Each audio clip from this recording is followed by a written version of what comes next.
Hi guys, welcome back to Tea on Things. I'm Rai, and in this video, what will I do in this video? Well, we talk all tea and a little bit of shade on our trip to Bicol!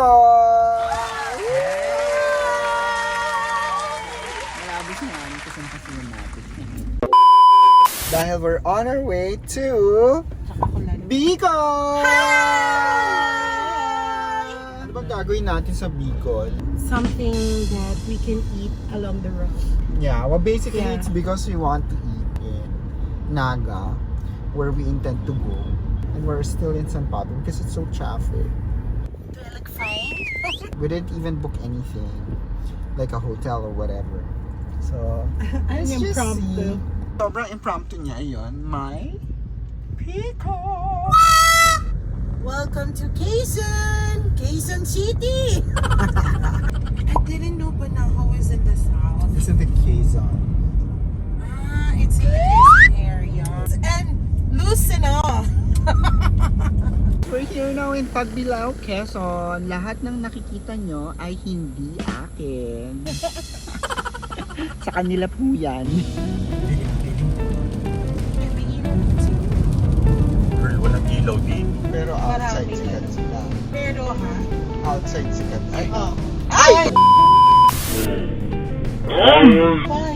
Nalaglag siya sa kanan.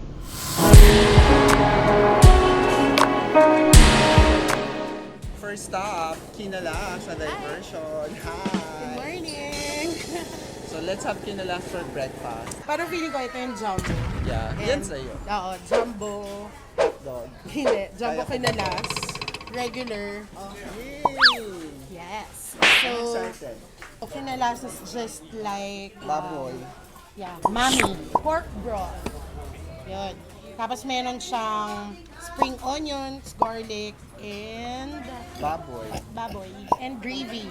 Additional, twist dun sa regular mami na kinakain natin. So, Alam mo kung baboy. actually, bakit ba tinawag na Para Kinalas? siya pato. Pata? Baka yung Yung meat lasa. niya, pata. Ang pagkakaalam ko sa Kinalas, pinakulo hanggang sa kumalas-kalas na siya sa Sa buhok. laman. Kaya nga Kinalas eh. Kailangan natin magtanong. Yeah. Actually, yes. Mami. Mami with the twist. With the gravy parang twist. rich kasi parang fatty. I think yung gravy kind of makes it like taweds that thing. Just to, siguro para, kasi pandagdag alat si gravy. Parang, Pandagdag alat or dagdag consistency? Because this is flour. yeah, oo. Because I Tama. remember, dati Pampalapot. Kuha na ako nito. Nilagyan ko ng kamatis. Kamatis. Ng kalamansi. Parang ako, hindi ko ma-appreciate ang mami talaga na may kalamansi. Kasi it counters the fattiness nung okay. soup. Because it's supposed to be that fat. So, kung Ito, paano ano to? chili with, hindi ko alam, Chili suka. kalamansi, chili, ewan ko, hindi ko pa na-try. Chili suka. Guacamole. Char.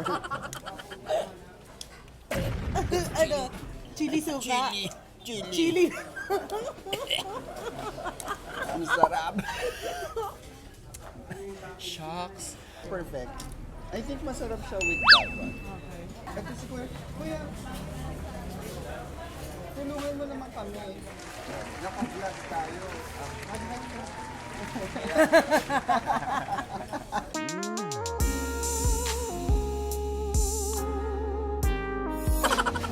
Naiya siya. Sige na. Busy daw eh. Daming tao oh. Sige, first taste. Go. What can you say? Wala na, nilagyan mo na ng mga ibang lasang-lasing. Yummy! Oh, Mami. Masarap. Pero parang yun nga, mami.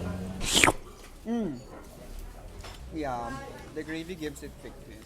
Masarap yung pork. Masarap yung pork. Yun sobrang tender. Yummy! Sarap. Yeah. Ang ba lasa nitong gravy? Ayan, add.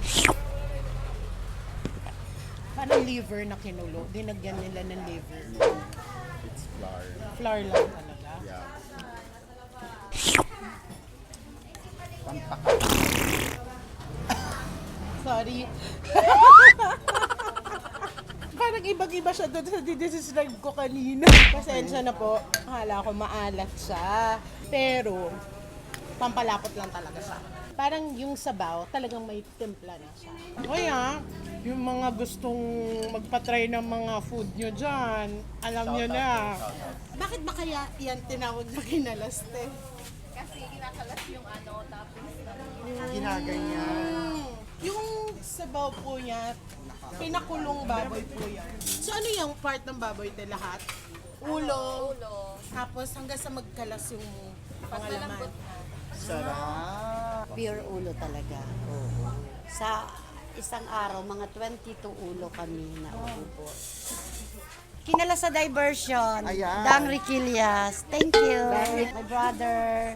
Sige po, Sarap. salamat. Maraming salamat, Ate Dan. Okay, balik-balikan nyo kami. Thank you. Ate Yeah. Dan. I have a giveaway ongoing in my channel. All you have to do is like this video, comment down below, and definitely subscribe to this channel. Kasi on my 600 subscriber, lahat kayo who engage in this channel will have a chance to win the Nokia C1 smartphone which I unboxed last year.